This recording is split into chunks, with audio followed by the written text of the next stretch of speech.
Hunza district کی آخری valley Chipurson valley جو 12 گاؤں پر مشتمل ہے، پچھلے کئی مہینوں سے یہاں پہ زیر زمین دھماکوں کی آوازیں سنائی دے رہی ہیں، جس کی وجہ سے یہاں کے رہائشی شدید خوفزدہ ہیں۔ گزشتہ شب چپرسن ویلی میں زلزلے کے شدید جھٹکے محسوس کیے گئے، جس کی وجہ سے کئی مکانات میں کریکس بھی پڑ گئے، جس کی وجہ سے وہاں کے رہائشیوں کو اپنے گھروں سے باہر رات گزارنی پڑی۔ یاد رہے کہ چپرسن ویلی انتہائی سرد علاقہ ہے اور اس وقت وہاں پہ ٹیمپریچر -5 ڈگری سیلسیس سے بھی کم ہے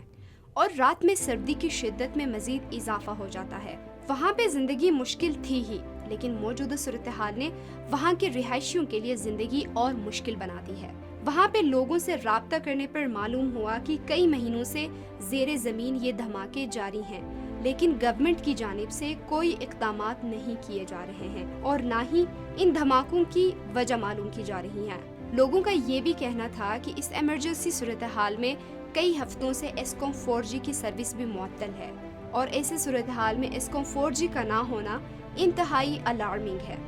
چپرسن ویلی گلگت بلتستان کا ایک انتہائی دور دراز علاقہ ہے اور وہاں پہ زیادہ تر مکانات کچے ہیں۔